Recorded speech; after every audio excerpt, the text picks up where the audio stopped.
प्रिय बच्चों, जैसा कि आप जानते हैं कि हम आपको सामाजिक विज्ञान पढ़ा रहे हैं और सामाजिक विज्ञान में आप 2 पार्ट पढ़ चुके हैं। पहला खंड इतिहास, इसमें पहला पाठ, और भूगोल में पहला पाठ। आज तीसरा खंड लेते हैं लोकतांत्रिक और राजनीति। इसमें आपको पहला पाठ आएगा सत्ता की साझेदारी। कौन सा पाठ है? सत्ता की साझेदारी। इसमें आपको PDF के माध्यम से बुक भी डाल रहा हूँ और आप इनको देखते रहेंगे कि सत्ता की साझेदारी क्या होती है। इसमें क्या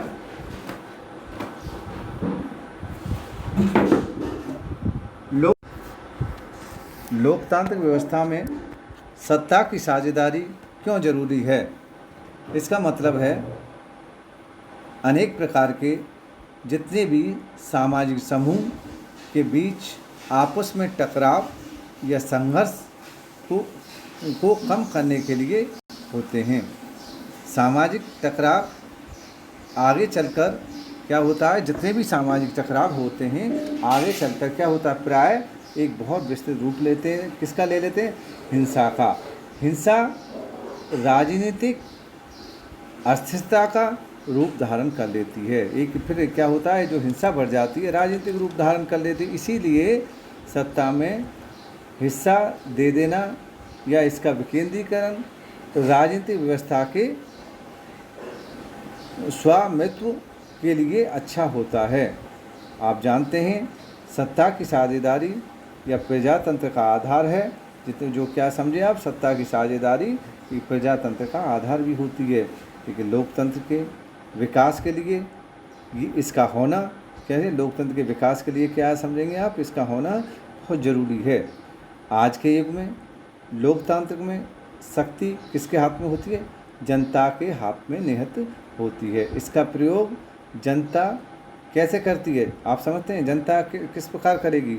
जनता निर्वाचित या अपने मत के आधार पर, जो वोट के आधार पर प्रतिनिधियों के माध्यम से करती है। जो हम वोट चुनाव से या निर्वाचित के माध्यम से जो प्रतिनिधि चुनते हैं उनके माध्यम से कराती है। जैसा आप जानते हैं प्रतिनिधि किस प्रकार चुने जाते हैं। इस पर चुनाव होते हैं उस समय क्या कौन उनको चुनती है? जनता उनको चुनकर भेजती है।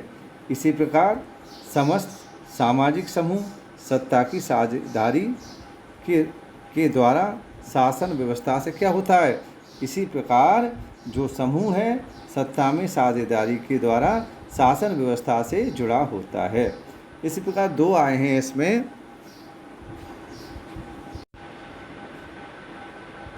इसको हम लेते हैं 2 देशों के से लेते हैं, जिसमें दिया हुआ है पाठ में आपको बेल्जियम और श्रीलंका। क्या देखते हैं आप? बेल्जियम और श्रीलंका इस पाठ में आप देखते हैं। बेल्जियम यूरोप में स्थित एक कैसा है? छोटा सा देश है। बेल्जियम यूरोप के अंदर एक छोटा सा देश है।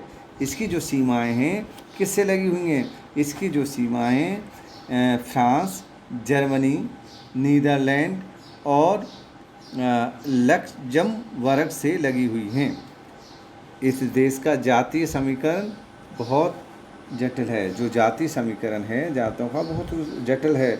इस देश की कुल जनसंख्या का लगभग कुल जितनी भी जनसंख्या है इस देश की लगभग आप मानेंगे 59% या 59% भाग फ्लेमिश कौन से क्षेत्र में रहता है?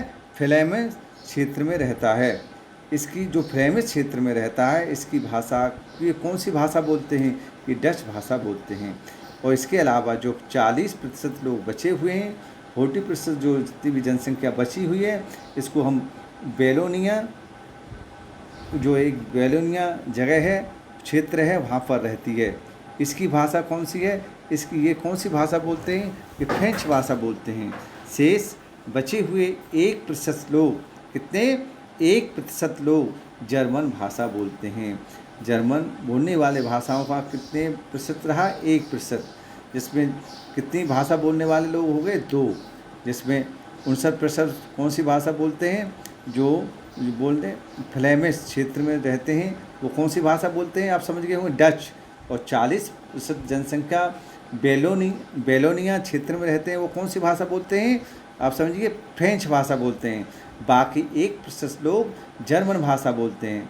और बेल्जियम की राजधानी ब्रुसेल्स में 20% लोग डच भाषा बोलते हैं, जबकि 80% लोग वहाँ फ्रेंच भाषा बोलते हैं। इसी प्रकार बेल्जियम में फ्रेंच भाषा बोलने वाले लोग जो डच भाषा बोलते हैं उनसे अधिक शक्तिशाली हैं। उनकी जो स्थिति है, आर्थिक स्थिति है, शैक्षणिक स्थिति डच भाषा बोलने वालों की तुलना से अधिक शक्तिशाली है, यानी अधिक समृद्ध है। डच भाषा बोलने वाले इस मामले में बहुत कमज़ोर थे। कौन से मामले में कमज़ोर थे?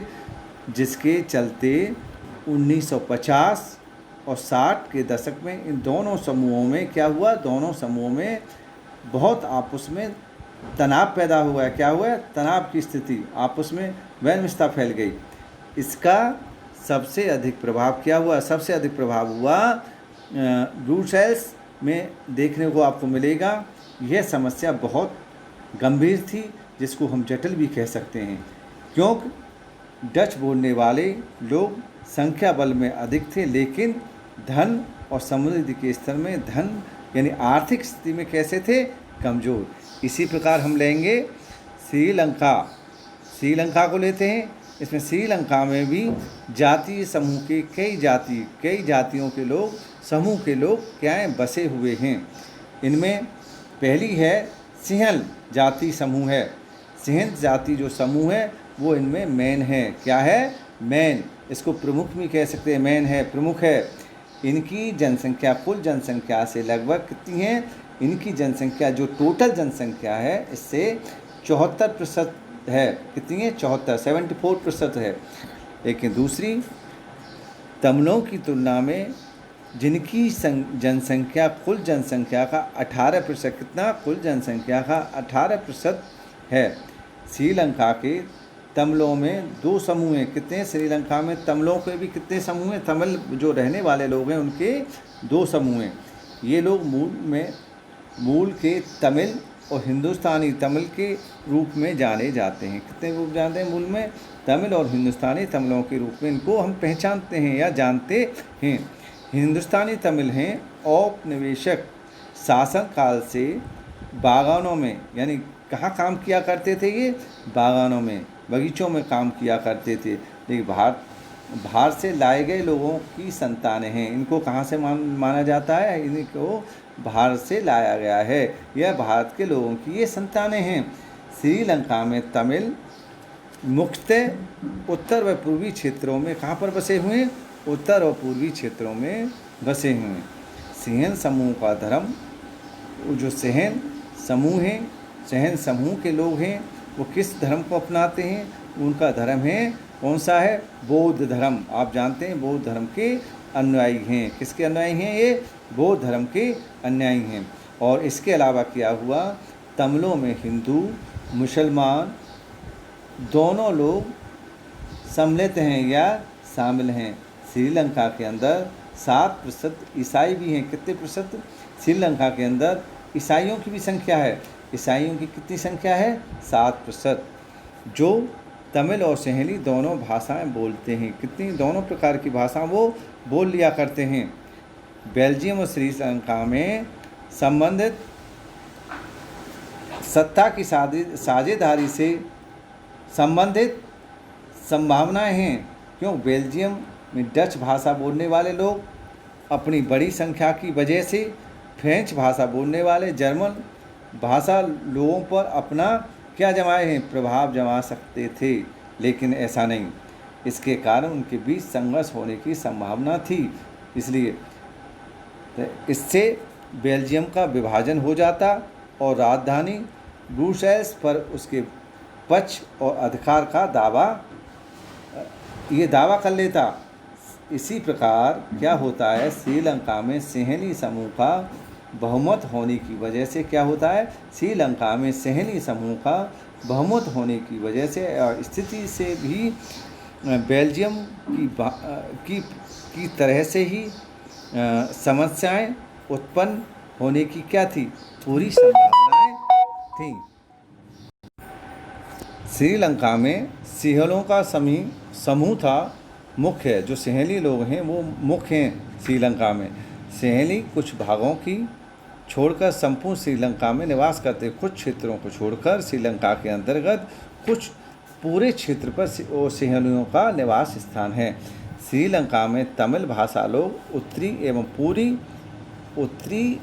एवं पूर्वी समुद्र तटीय प्रदेशों में रहते हैं। लेकिन क्या है, श्रीलंका में भारतीय मूल के तमिल, जो भारत के मूल हैं, तमिल उत्तरी, दक्षिणी और केंद्रीय क्षेत्र में कहाँ करते हैं, उत्तरी और दक्षिणी केंद्रीय क्षेत्र में रहते हैं।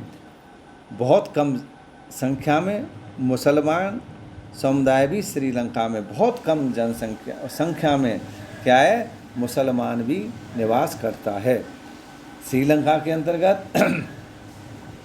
बहुसंख्यावाद है। देखेंगे आप। सन 1948 में श्रीलंका औपनिवेशिक शासन से स्वतंत्र हुआ। इसी का दिन था उसे स्वतंत्र हुआ। श्रीलंका में सिंहलों की संख्या बहुत अधिक थी। क्या थी? श्रीलंका में सिंहलों की संख्या बहुत अधिक थी। लेकिन ऐसी स्थिति में उन्होंने श्रीलंका पर अपने प्रभुत्व वाला शासन स्थापित करने की कोशिश की थी। लेकिन श्रीलंका की लोकतांत्रिक रूप से जो निर्वाचित सरकार थी, उसने सिंहली समुदाय को वर्चस्व स्थापित करने के लिए कई प्रकार के या कई तरीके से विशेष अधिकार प्रदान किए। इसके बाद क्या होता है, सन 1956 में कानून बनाकर जो सिंहली भाषा बोलते थे, सिंहली भाषा बोला करते थे, उनको सिंहली भाषा बोलने वालों को राजभाषा घोषित कर दिया गया। वहाँ के क्षेत्र की कौन सी भाषा घोषित कर? राजभाषा घोषित कर दिया गया। सरकारी व्यवस्थाओं में सिंहलियों को, जो सिंहली लोग थे, उनको क्या दी गई? प्राथमिकता दे दी गई,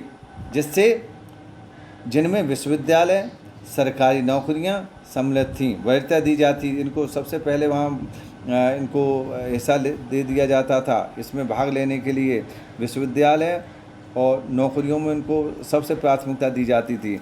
सिंहलियों का जो धर्म था, कौन सा था? आप जानते हैं कौन सा धर्म था? बौद्ध धर्म। सरकार ने इसी के अनुसार बौद्ध धर्म को सबसे ज़्यादा वरीयता दी और प्रोत्साहन, संरक्षण देने के कई प्रकार के कदम उठाए। क्यों? इसका वजह क्या थी? जनसंख्या अधिक थी।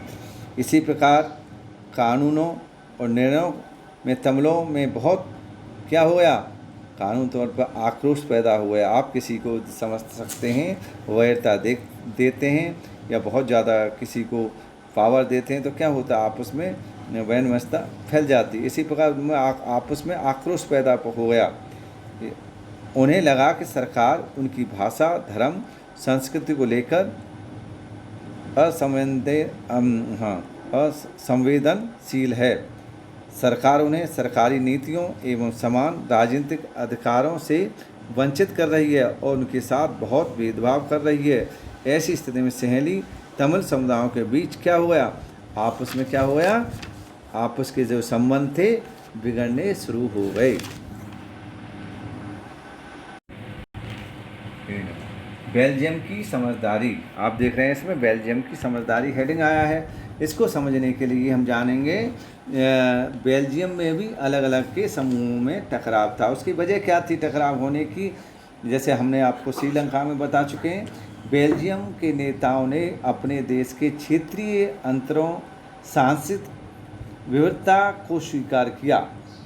लेकिन सन 1970 और 1993 के बीच बेल्जियम ने अपने संविधान में 4 बदलाव किए। क्या किए? 4 बदलाव, 4 संशोधन किए। इन बदलावों का मतलब क्या था? उन बदलावों का उद्देश्य था कि देश में रहने वाले या देश में निवास करने वाले लोग ये समझें कि उनके साथ कोई भेदभाव नहीं है। क्या नहीं है? भेदभाव नहीं है। सबको समान क्या है? सबको समान अधिकार हैं और सब एक साथ मिलजुल कर रह सकते हैं।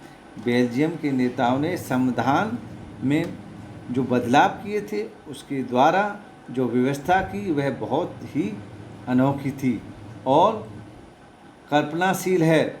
आज तक जितने भी देश हैं, कोई देश ऐसी व्यवस्था नहीं कर पाया।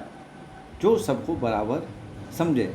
बेल्जियम के नेताओं ने सबसे ज़्यादा सर्वहितैषी संविधान में जो व्यवस्थाएं की, उसकी महत्वपूर्ण बातें या महत्वपूर्ण बातों को बहुत बल दिया गया है। उनकी जो महत्वपूर्ण बातें हैं वो इस प्रकार हैं। किस प्रकार आप जानेंगे, जैसे कि संविधान में इस चीज़ को ध्यान में रखा गया। कौन सी बात को ध्यान में रखा गया कि केंद्र सरकार में डच और फ्रेंच भाषा मंत्रियों की संख्या समान होगी। जितने भी मंत्री होंगे, ये दोनों जो फ्रेंच और डच भाषा बोलने वाले लोग होंगे, उनमें मंत्रियों की संख्या बराबर होगी। बराबर के लोग होंगे दोनों ही भाषा बोलने वालों में। विशेष कानून तभी बनेगा, कब बनेगा, जब दोनों समूह में सांसदों का बहुमत एक पक्ष में क्या होगा, बहुमत क्या होगा, एक पक्ष में होगा। इस स्थिति में किसी एक समुदाय के लोग एक पक्ष निर्णय नहीं कर सकते। जब आपस में ये लोग बराबर के होंगे, बराबर की संख्या में मंत्री होंगे, तो क्या होगा, इसका मतलब एक पक्षीय कोई निर्णय नहीं ले सकते। और इसी के साथ क्या हुआ, केंद्र सरकार को उनकी शक्तियाँ देश के दो प्रांतों के क्षेत्रीय सरकारों को सौंप दी गई। राज्य सरकार केंद्र सरकार के अधीन नहीं है। बेल्जियम की राजधानी ब्रुसेल्स में अलग सरकार है। इसमें दोनों समुदायों का समान प्रतिनिधित्व है। फ्रेंच भाषा बोलने वाले लोग ब्रुसेल्स में समान प्रतिनिधित्व के इस प्रस्ताव को स्वीकार किया, क्योंकि डच भाषा लोगों ने केंद्र सरकार में समान प्रतिनिधित्व स्वीकार किया। और इससे पता लगता है बेल्जियम की सरकार का ये नया प्रारूप बहुत सफल रहा। कैसा रहा, बेल्जियम सरकार का जो निर्णय था ये बहुत सबको क्या रहा, सबको बहुत प्रभावशाली रहा और ये सफल रहा।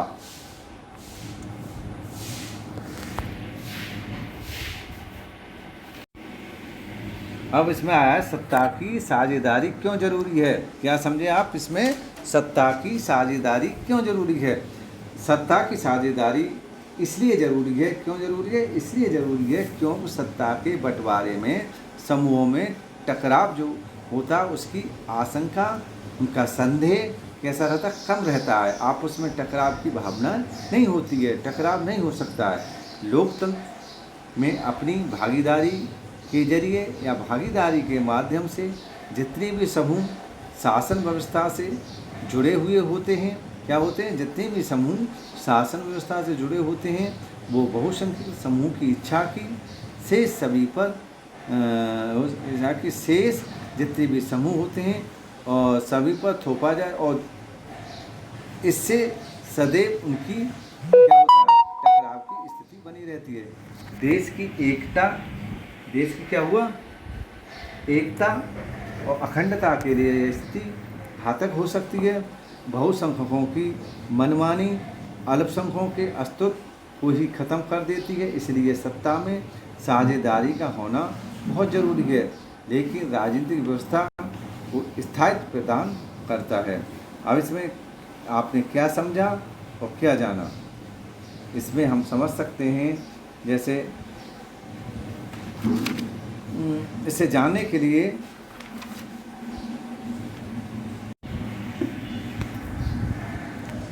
अब आप इसमें चित्र देख रहे हैं, ये सत्ता की साझेदारी के रूप में आपको समझाएंगे। इस पार्ट में चित्र को देखेंगे। पहले ये मानता थी, ये जाना जाता, सरकार की जितनी भी शक्तियाँ होती हैं एक व्यक्ति या विशेष स्थान पर केंद्रित हो, सभी शक्तियाँ किसी एक व्यक्ति या विशेष स्थान पर ही केंद्रित हों, लेकिन इसके अनुसार सत्ता की जो साझेदारी नहीं हो सकती। आपको इसको सत्ता की साझेदारी नहीं माना जा सकता। सत्ता की स्थिति में अब लोग निर्णय लेना और उन्हें लागू करना संभव नहीं हो सकता। लोकतांत्रिक विचारधारा के अनुसार सत्ता जनता से जुड़ी हुई है, लेकिन लोकतंत्र में जनता शासन करती है और अपना प्रतिनिधि चुनती है। आप जानते हैं कि अगर लोकतंत्र में जनता शासन करती है और अपना प्रतिनिधि चुनती है, इसके माध्यम से शासन का संचालन होता है। लोकतंत्र में जितने भी समूह होते हैं, वर्गों के विचार होते हैं, उनके अधिकारों को समुचित या सभी के अधिकारों को समान सम्मान दिया जाता है या सम्मान प्राप्त होते हैं। सार्वजनिक नीतियाँ तय होती हैं, जो सार्वजनिक नीतियाँ होती हैं जो सभी पर लागू की जाएं, ऐसी नीतियाँ तय की जाती हैं और सभी के लिए हों, सभी वर्गों के, सभी समूहों की बातें उसमें शामिल होनी चाहिए। इस शासन से अधिक लोग शासन में हिस्सेदार हो सकते हैं। आधुनिक आज के युग में लोकतांत्रिक व्यवस्था के क्या हुआ, इस शासन में आधुनिक आज की जो व्यवस्था है लोकतांत्रिक व्यवस्था के अंतर्गत सरकार में क्या होना चाहिए, साझेदारी के 4 रूप प्रचलित किए गए हैं। कितने? 4। इसमें आप लेंगे सरकार के विभिन्न अंगों के मध्य सत्ता की साझेदारी, इसके अंतर्गत आएगा। लोकतंत्र में सरकार के अनेक अंग हैं, जैसे विधायिका, सबसे पहले विधायिका, कार्यपालिका, न्यायपालिका के बीच सत्ता का उपयुक्त बंटवारा होता है। इन सभी के पास शक्ति होती है, आपस में पावर होती है तथा आपस में एक दूसरे पर क्या करते हैं, कंट्रोल भी करते हैं, नियंत्रण भी रखते हैं। इससे क्या होता है, सत्ता का क्षैतिज वितरण कहा जाता है। इस प्रकार बंटवारे में यह सुनिश्चित कर लिया जाता है कोई भी एक अंग सत्ता का असीमित उपयोग न कर सके या सत्ता का एक भी कोई अंग है अधिक उपयोग न कर पाए। प्रत्येक अंग एक दूसरे पर अंकुश रखता है। क्या रखता है? एक दूसरे पर अंकुश रखता है। इससे विभिन्न संस्थाओं के बीच में सत्ता का क्या बना रहता है, संतुलन बना रहता है। आप ये समझ सकते हैं इस चित्र के माध्यम से, जो कार्टून दिया गया है इसमें यह दर्शाया गया है कि लोकतंत्र को अपने अनुसार संचालित करने के लिए इसमें दिया गया है, विलायत मीर पुत्र ने ऐसे कानून बनाए जिसमें वे लोकतंत्र की कठपुतली बनाकर अपने इशारों पर नचा सकें। इसकी पुष्टि इससे हो सकती है, इसको इस प्रकार जान सकते हैं कि अनेक कार्टून जुटाए जा सकते हैं। इस कार्य को विद्यार्थी आप और हम मिलकर दूसरे कार्टूनों के द्वारा भी समझ सकते हैं, जान सकते हैं, बना सकते हैं। मैं अपने आप बोलता हूँ। आप इसे जान चुके हैं। यह विभिन्न स्तरों पर सत्ता में साझेदारियों के उदाहरण आपको समझाएं। उदाहरण देकर इस पाठ को आपने पढ़ ही लिया है, मैंने आपको समझा ही चुका हूँ। इस पर यहाँ संघीय सरकार तथा सरकारों के बीच आपस में सत्ता की भागीदारी हो रही है। इसको आपने समझ लिया है। आप स्वयं इस पाठ को और पढ़ेंगे और इसके मेन पॉइंट मैंने आपको समझा दिए। पहले आप इस पाठ को एक दफ़े पुनः स्वयं पढ़कर देखें। कल मैं आपको इस पाठ में से नोट्स और प्रश्न उत्तर भेजूँगा।